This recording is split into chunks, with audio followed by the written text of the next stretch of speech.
You cannot win the war against the world if you can't win the war against your own mind. Self-discipline is the center of all material success. 99% of people are not willing to do what it takes to make their dreams come true. The Marines have a saying, everybody wants to go to heaven, but nobody wants to die. And that's just real. At the center of bringing any dream into fruition is self-discipline. Something as simple as food and eating, it's not about your body as much as it is about your mind. It's getting command of your mind to be able to choose actions that are in your own best interest. In life, we must all suffer one of two pains: the pain of discipline or the pain of regret. I'm asking you, choose wisely. So whatever it is that you're trying to achieve in life, the critical component is getting things done, and getting things done in a systematic way. Building the character that's associated with getting things done in a systematic way requires that you become disciplined. And if we live a lazy, undisciplined life, and we just give in to our feelings, and we act on these emotional impulses, we're going to make very poor choices that we regret later on. We would be much better off to just discipline ourselves right now so that later on we don't have to carry that heavy load of regret. Success and failure are generally slow processes, either slowly building things up or gradually tearing them down. That's why I say you've got to pay attention. You have to watch every single second, because those seconds, they turn into minutes, and minutes turn into hours, and hours turn into days, and days turn into years. And in those precious seconds, you are either building or you are decaying. You are either gaining ground or you are losing ground in that second, and in every second. Every second counts. So make every second count. See, the last chapter to your life has not been written yet, and it doesn't matter about what happened yesterday.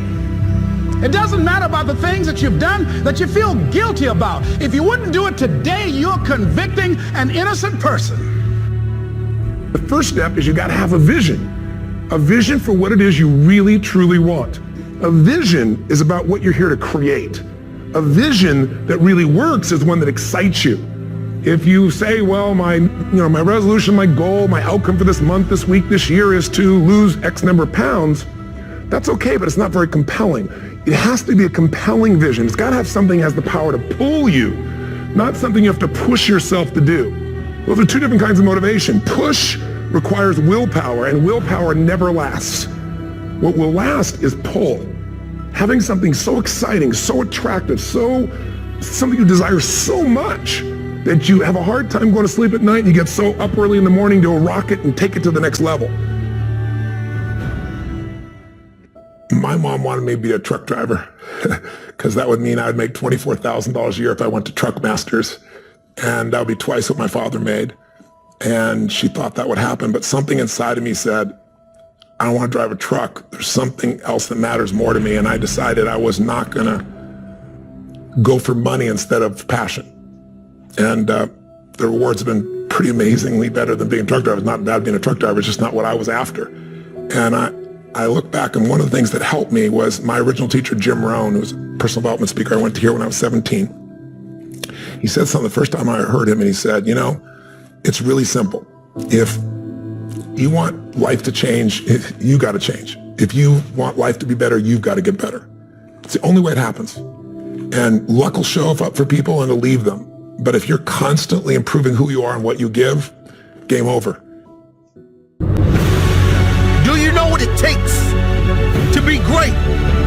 Are you willing to go that extra mile? I tell you time and time again, you will get tired.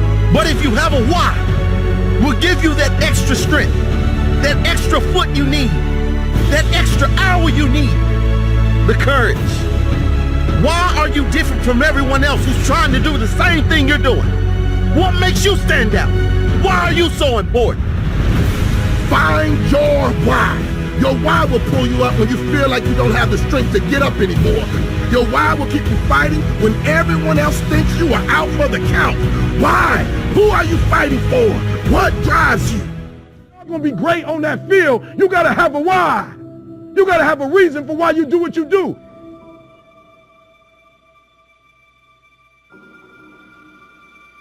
You can write everything down if you want to. Be brave enough to write every one of your goals down. But I'm going to tell you something. Life's going to hit you in your mouth, and you got to do me a huge favor. Your why has to be greater than that knockdown. And I love it. Buster Douglas got knocked out. Nobody ever got knocked out by Mike Tyson and ever got back up.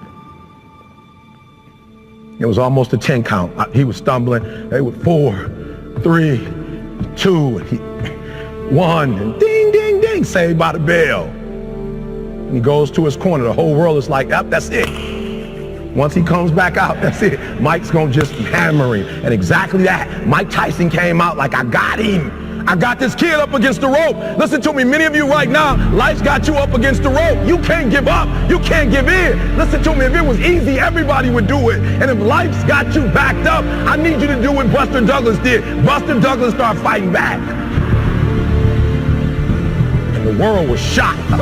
Goliath has been knocked down. What happened? And they went to Buster Douglas and they asked Buster Douglas simply like, what happened? And Buster Douglas said, listen to me, it's real simple. Before my mother died, she told the whole world that I was going to beat Mike Tyson. And 2 days before the fight, my mother died. Buster Douglas had a decision to make. When his mother died, he could die with his mother, or he made a decision, I can wake up and I can live for mom. And he knocked Mike Tyson out simply because his why was greater than that punch. His why was greater than defeat. His why was greater than his trial and his tribulation. And I'm telling you, if you don't know what your why is and your why isn't strong, you're going to get knocked out every single day. I need everybody to say it with me. I can. I will, I must. Come on. I can, I will, I must. Again, I can, I will, I must. Now for those of you, you want it all. Every single dream, every single goal. As I say it, for those of you who really want it, you're going to say it, and you're going to stand, and you're going to say it like you mean it. I can, I will, I must.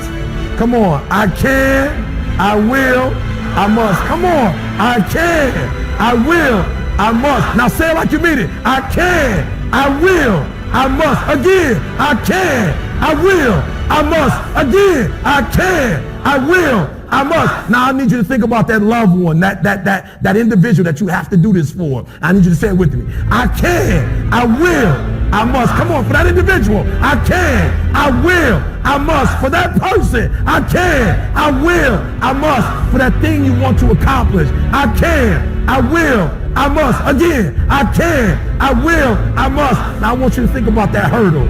I want you to think about that thing that keeps pressing you down. I want you to think about that mountain that's hard to climb. I want you to think about that thing that you just can't seem to get over. We're going to get over it today. We're going to get over it. We're going to get over it together. I can, I will, I must. We're going to add to it. I can get over it. I will get over it. I must get over it. Ready?